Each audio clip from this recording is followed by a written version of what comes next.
Welcome back to KTN Prime. We are set to have our conversation right here in studio as we reflect on the week's top developments. It's only Tuesday, but so much has happened in the course of the last few days, and that's why we'll be having our deliberations right here as we canvass what exactly it means in terms of Kenya's political and democratic landscape.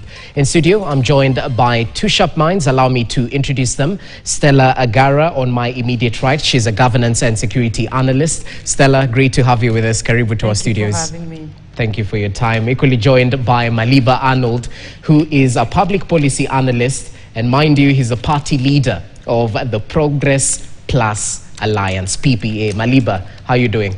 I'm doing good. I actually was watching the screen and I realized the guy on the mixer initially ran with my photo before Stella's. That is my friend. He actually thought I should have gone first. Okay.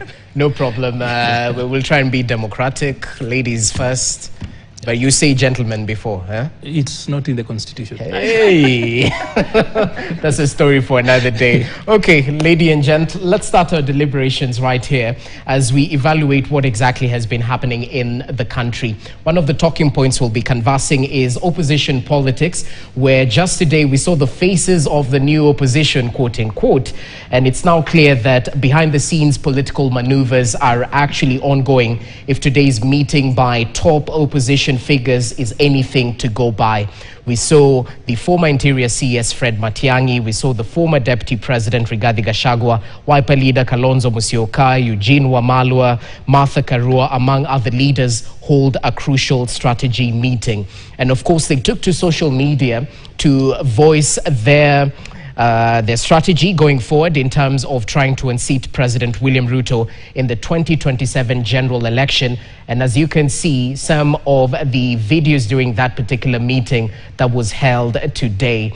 Equally, the former Cabinet Secretary for Public Service, Justin Muturi, was present as well. We'll take a look at some of the tweets that were put out by the key opposition leaders who were present in that particular meeting, including Rigathi Gachagua, who said the team to deliberate or to liberate Kenya gets bigger every day. Welcome, Dr. Fred Matiang'i, JB Muturi, and Honorable Mithika Linturi. You're on the right side of history. Let's take a look at other tweets by the leaders. Matiang'i says, I say thank you in the process of restoring Kenya. Yet another tweet by one of the leaders who was present. We have Eugene Wamalwa, who quoted Proverbs 16:3, but equally added that we need all hands on deck in pursuit of liberating Kenyans from rudderless, corrupt, and irredeemable leadership under President William Ruto. Those are some of the voices by the leaders right there, including Martha Karua, who says, we're welcoming our brothers, Dr. Fred Matiang'i, Stephen Kalonzo Musyoka, Rigathi Gachagua, and Eugene Wamalwa, including Mukisa Kitui right there. So photo ops, as they say, a photo speaks 1,000 words, and we'll just build up on that particular move by the opposition leaders. Stella, I'd like to begin with you. What do you make of the opposition's political maneuvers ahead of 2027? What does Matiang'i bring to the table in this emerging coalition that is still in its formative stages? I think from a positive perspective, I'm glad that our politicians have learned that when the stakes are as high as they are in our elections, it helps to come together, especially because we realize that every time we fragment, we don't normally consolidate the votes in a way that is going to deliver the result we want. But on the other hand, I am on record in this studio as having said that I am not extremely confident of a Matiang'i presidency. And my struggles are not necessarily the ones that, for example, Gen Z has been airing on social media. It's more about who sponsors the candidate. I really need to know who is behind this envelope before I'm confident about a Matiang'i. So you don't think he's his own man? I don't think he's his own man, and I have a hunch that he's actually sponsored by a foreign nation. And so for me, it's a bit of a struggle to accept that, especially because of the kind of interference we see in the continent of Africa. The other thing is that amongst the group that was gathered today, if you asked me, I think Mukisa Kitui would have made a better president as far as all factors, integrity, quality, even the brains and the intelligence that he brings into the office, experience, etc., both global and local. I think you'd make a better president. But I've also been on record as having said that leadership is not just about what we think you're capable of doing or having been tested in a ministry or in a high-level ministry like the Ministry of Interior, but most importantly, it's about having been tested in an environment where your values were put to question and you chose your values. And I think so far, Maraga has proven himself beyond reasonable doubt. So for me, one of my struggles right now is that as a people, we are still leaning back towards the old politics where we say, he doesn't have enough money, he doesn't have enough people. Instead of we consolidating around him to create the people, because he has been tested at a difficult time and he has proven that he can care about this nation, we are instead choosing to go with the same music. There is sway, definitely, in this movement, but I think we can choose better. So, in your mind, in 2027, if Maraga faces off against President William Ruto, he stands a chance, a better chance actually, than this particular coalition outfit? If he faces Ruto and he manages to consolidate some support from a few people. The last time I was here, my bets were if he manages to convince Baba to come with the entire basket, but Baba has done what he's done. So now for me, it's actually the thinking around who else can he convince to come to the table with him, or can he sell his candidature to Kenyans independent of all this noise, and we see what we can do to consolidate around him, because we are saying we want to pick someone who is not already soiled by the mess that has been our politics. It's a very difficult bet to make, but I think if you were to choose nicely, Kenyans must be very careful who they choose in the next election, because when the waters are muddy, you will either catch fish or tadpoles. Interesting. Well, Gachagua says that the opposition will rely on scientific methods to select the most suitable candidate to face off against President William Ruto, and he downplayed internal disputes that might arise due to personal agendas. Maliba, it's proper to note that Rigathi Gachagua is set to launch his political party in the coming month in May. So talk to us about the efforts to form a mega political outfit. Do you think it will bear any fruit, or is it an effort in futility, bearing in mind personal political ambitions or efforts to create a divided opposition? Thank you very much. First of all, I think we must laud the team that is meeting, at least the team of 9 today. They are deliberate about 2027. They are meeting. They are not just talking about it. That effort is actually good. However, even as they work on that, there's so much work to be done. First of all, as an individual, I do not think that if I look at that photo, that is the face of Kenya. It doesn't inspire confidence. It's not the face of Kenya, because let's just begin even with Article 27. We are talking about gender, the two-thirds gender rule. That is 11%. Martha Karua there stands for 11%. There is no youthful face. Even generationally, Kenya is slightly 50% plus 51% is under 18. The larger battlefield, there is no young person. It's not the face of Kenya. Two, you are pushing around the idea that this is the new opposition. The faces are the same, old. When I became politically aware, I saw Kalonzo was already in the place, and then at that particular point, the opinion polls really loved him. So even as they work around that, for me, I'm actually happy for the opposition, or rather for what they are trying to do.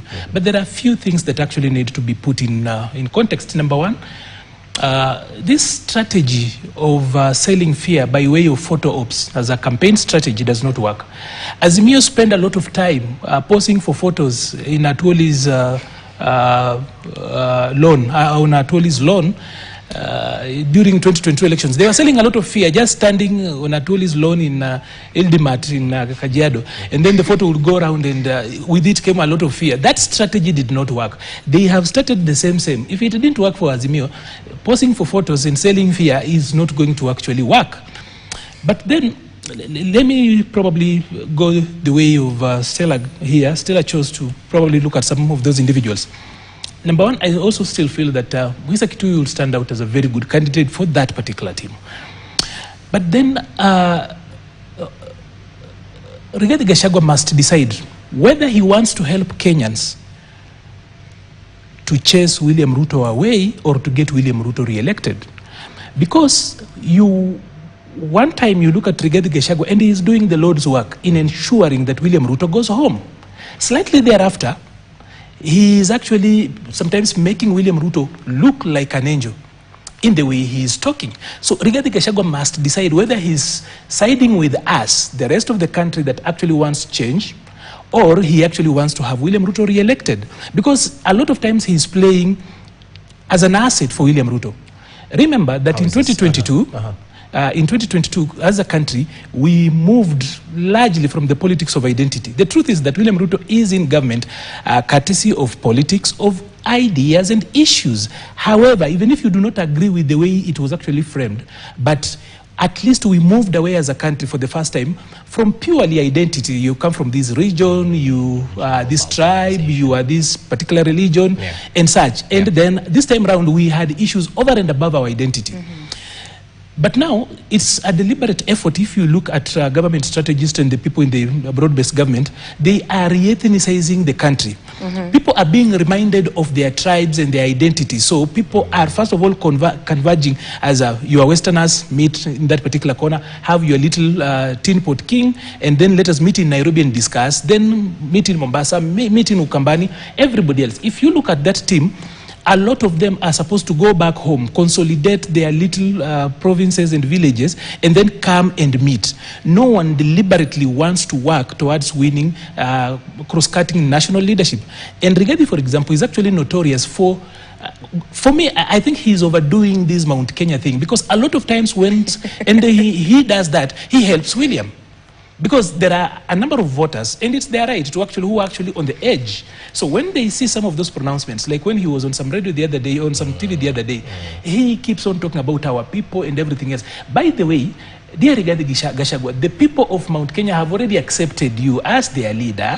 You don't have to go pandering to them. And by the way, they don't have a problem. They decided to give you this support because of the persecution. Please help us do away with William Ruto. Stop making William Ruto electable. You are doing that so much. Then, for Matiang'i, he has got so many questions to answer. First of all, he will have to actually account for our young people in River Yala. That is an explanation we as a country really need. I have not seen, as an individual, Matiang'i did not demonstrate leadership in his 10 years as a cabinet secretary. He is a very good enforcer and administrator. I never saw a time when he actually demonstrated leadership. So, as a man, as an enforcer, he didn't. He is a good enforcer. Absolutely. I have not seen leadership in him. And it cannot be a miracle that just because he's now out of government, he's gone to the US, he comes back and he becomes a leader. For 10 years, he did not demonstrate leadership. He has got so much to actually account for.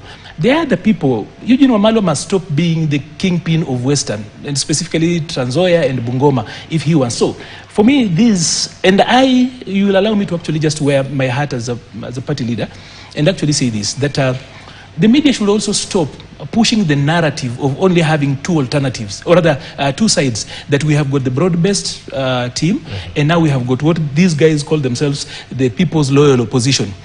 You have completely given shadow to a team that has actually been around. It calls itself the National Alternative Alliance, NAA. It actually has got myself, Morara Kebaso, it has got so many others, about 17 political parties and other individuals. So the more you also are socializing this, because if you look at those two teams, they are playing around each other's strategy. William Ruto has decided to ethnicize the country. These others have also decided to play along the same. But why am I taking time to talk about that? It's because the voters already went past that particular Rubicon. The voters are not necessarily looking, even if you were to listen to the people of Mount Kenya, they just want a different way of doing things. Wherever you go, Kenyans want their issues solved, but these leaders are obsessed with regions. They need to articulate their agenda.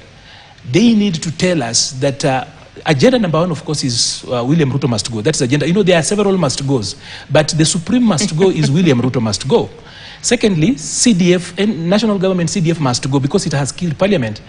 And number three, any person who's defending CDF, that person must go. Number four is any person who is defending extrajudicial killing We can forgive people. Every revolution has got a rehabilitation process. But when they go all out to actually defend extrajudicial killing, anyone who's doing that, that person must go. They should not ask us where they will go, but from where they are today, we want them to go and live. So there are so many must-goes. Now we actually at number 4. We are soon to come up with number 5. We will move on until we get the proper must come. Okay, party leader, we hear you loud and clear. So, Agara, as we talk, the reality is a weak opposition, whichever camp it may be, including Maliba's, guarantees a route of victory in 2027. Hence the reason why the opposition must present stronger alternatives. If the alternative is weak, then maintaining the status quo might be the reality of the day. So which boxes must the opposition tick? Talk to us about matters to do with national appeal. Is Mukisa Kitui sellable across the 47 counties? Will he demonstrate strong leadership, unify the opposition, just to name a few? Talk to us about them. First of all, let me mention the fact that one of the struggles that is already on the table is the fact that they are planning to come into the election as a coalition of political parties. And the battle that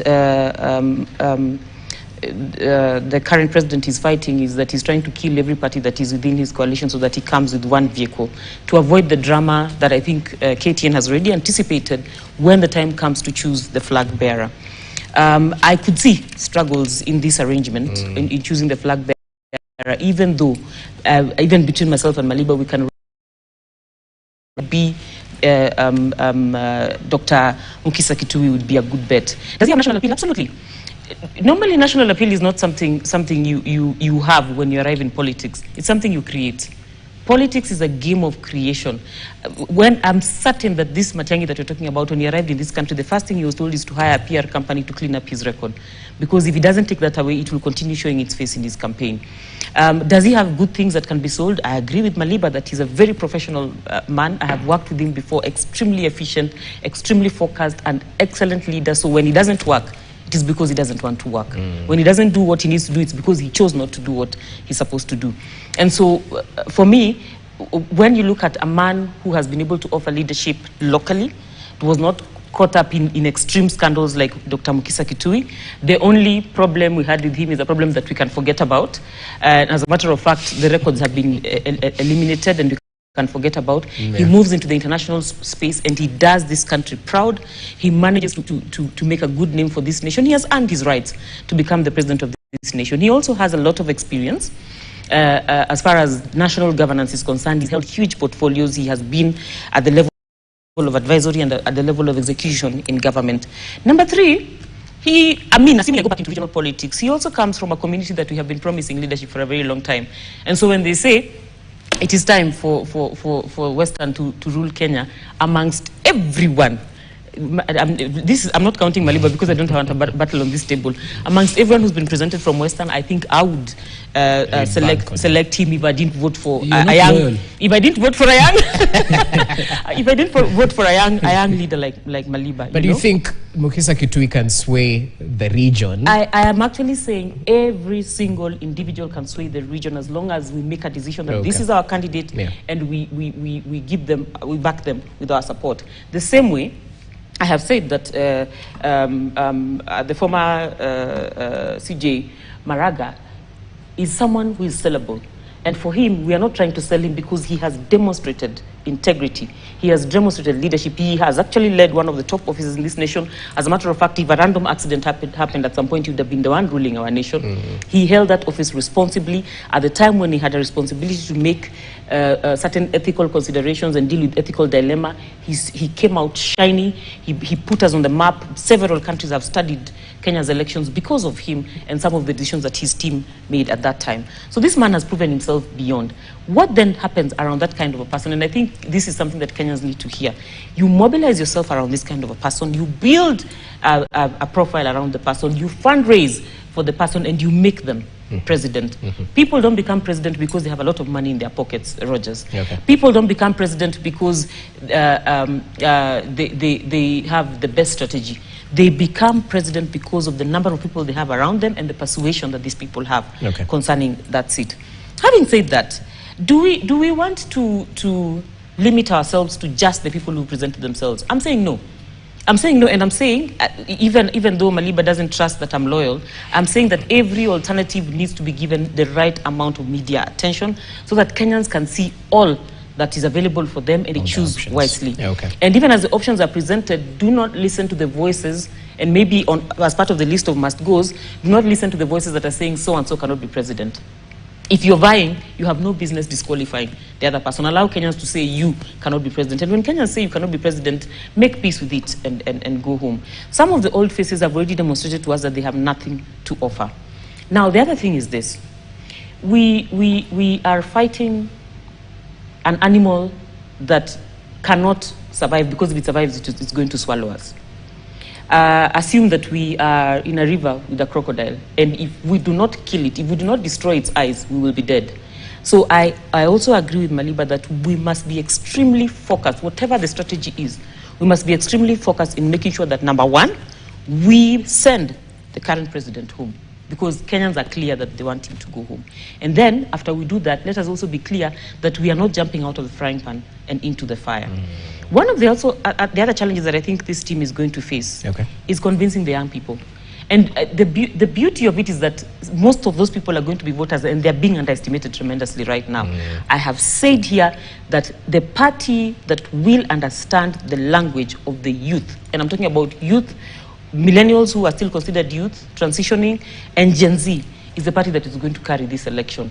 They have no understanding of the kind of resolve that these young people have. But if I was to give them a hint, I would tell them that the Gen Z voters are going to vote like the NRM voters who continue to vote Museveni into power until today. They shall not be swayed. Once they have decided that they need a certain individual, that is where they're going to take all their votes. And this time round, they'll turn up to vote. You wait and see. Okay. Any politician who underestimates them is looking for trouble in this country. Interesting. Maliba, as you add on what has been mentioned, talk to us about these broad-based challenges that we're seeing, because it seems there's a section of ODM members who, despite the working relationship between their party and UDA, are stressing on the importance of constructive criticism against blind allegiance. Are they speaking with the blessings of the party leader? Is this a strategy in politics, divide and conquer, wearing two hats, just to ensure you maintain relevance until the end when the fat lady sings? So just before I come to BBG, allow me to just run a very quick line. Number one, if you look at all indications, it looks like the current president will not defend his seat on UDA. The current president will defend his seat on ODM. Why do I say that? UDA is a very bloated dress that you cannot show up for a wedding with it like 2027.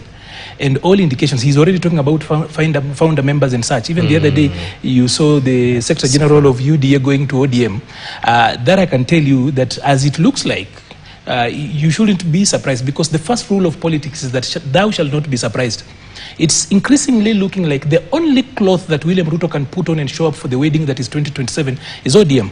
So there is a likelihood that he will actually cross over, because UDA is not a palatable dress for the wedding that is 2027. You need to go out there and find how difficult it is to actually sell it. You have seen even current members of parliament, for example, some of them who are comfortable, they are leaders of the party, but you realize that continuously they are moving away because the ground is actually very hostile. So, as it sits, that looks like the direction. And just remember, so they might not rebrand, because we've seen that. What will be the rebranding for? Because already that cloth, you show up with it in a wedding, and that wedding turns into a funeral. So no one can actually show up with it. These guys, the only decent cloth they have now is ODM. That is the only saving grace that they have. She spoke about Maraga in very colorful words. I think that Maraga is a religious extremist. Allow me to actually put that line. It is for me. Because when that man was challenged during his vetting, he rushed for the Bible and swore immediately. For us who are practicing Christians, we feel like, this is a country we are running. We've got Muslims, we've got Christians. There are the people who don't believe in any religion, like Stella Gara herself, among other people. So I do not think that he has demonstrated sufficient leadership in the spaces he has had, other than that election petition. To actually say, leadership sometimes is actually situational. There is leadership that is situational. Like, for example, if a fire occurred in this studio and you just said, no, the fire drill, you then organize us. In that particular situation, you are our leader. But then once we go out of this place and we are on our way home, you cannot insist that you are our leader. So that particular instance that was the petition was a fire situation. Yeah, okay. Malaga cannot insist to become our leader just because he helped us during a fire situation. Is he viewed as a political outsider as well? Might that work against No one really is a political outsider. Yeah. If you look at the Constitution 2010, because the office of the citizen is the most supreme office, and he's a citizen like any other. So I want to also, you know, there is a lot of experimentalism with bringing in people who even themselves don't have the energy. By the way, she's speaking about Gen Zs. People, and that is one of those things you actually see even in that group of 9 men and 1 lady. You see, there is no energy. There is no inspiration. You cannot see hope. You can't go to bed and feel like I'm inspired to wake up tomorrow just by looking at that photo. They are not yet there. Yeah, okay. And themselves, the 9 people that I saw there, they looked like they didn't even want to be there. They look like they are tired. You look at Matiang'i and he looks like he still has got jet lag so many days after he arrived. So I do not think that that particular, whereas I am actually happy with where we are headed, and that every person, every function that can help us do away with William Ruto. Because I can tell you, if the William Ruto leadership is treating us in his first term the way he's treating us, he's treating citizens like poor relatives. How will he deal with us if he ever wins a second term?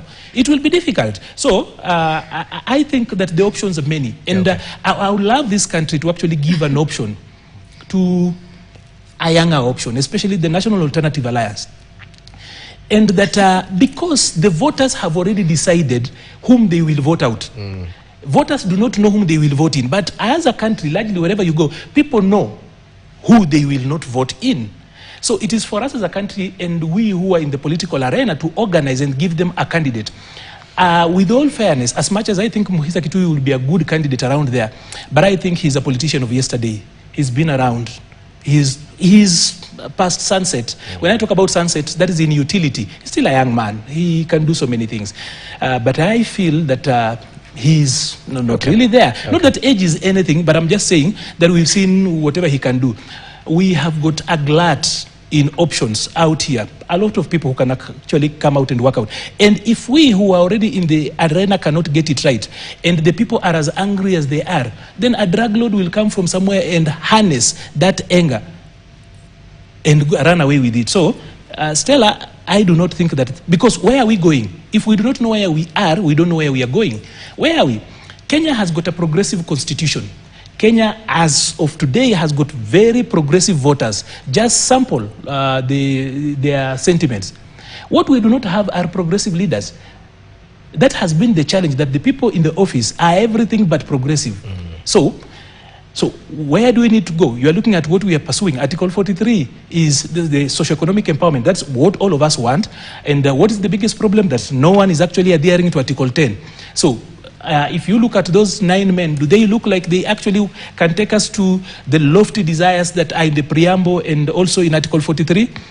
I have my doubts. Do they really look like they can abide by Article 10? I don't, because their history says something else. On BBG, of course. Briefly, we need to take a break. First of all, the problem with the broad-based government is that when ODM, a section of ODM leadership moved to give support, or rather the experts, when they moved to give support to Kenya Kwanza, they did not move with the best. The people that support ODM, the ordinary ODM supporter is not in broad-based, but a few leaders are in broad-based. So ODM now has got about 2 factions. There is ODM in government and then ODM in opposition. But the base itself is actually remained where it is. It has never moved. But just it's important to say this, that of all the handshakes Raila has had, this is Raila's best handshake. He had a handshake with Moi. He didn't get so much.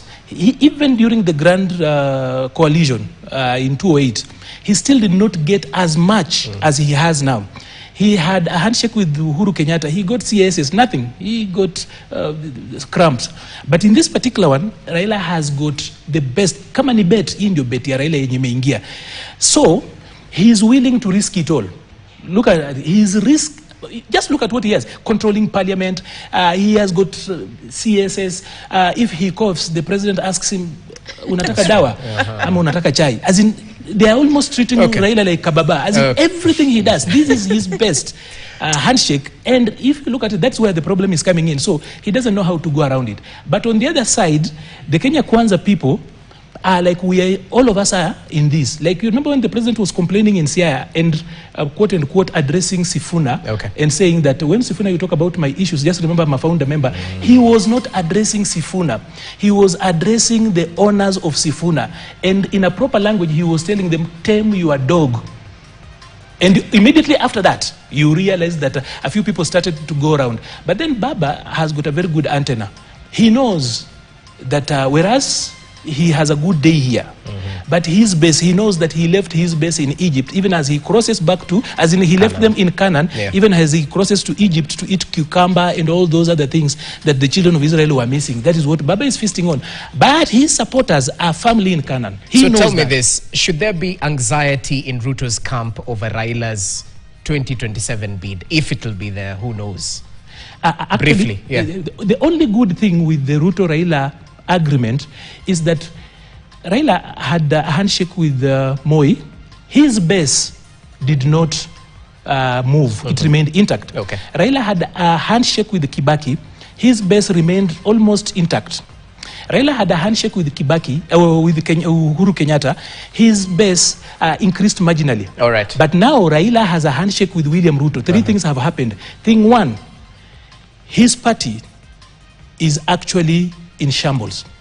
His base has remained behind and his legacy is on trial. So if there is a good thing about William Ruto and Raila's handshake is that William Ruto has succeeded to destroy Raila and to destroy ODM, because now the civil war you see within.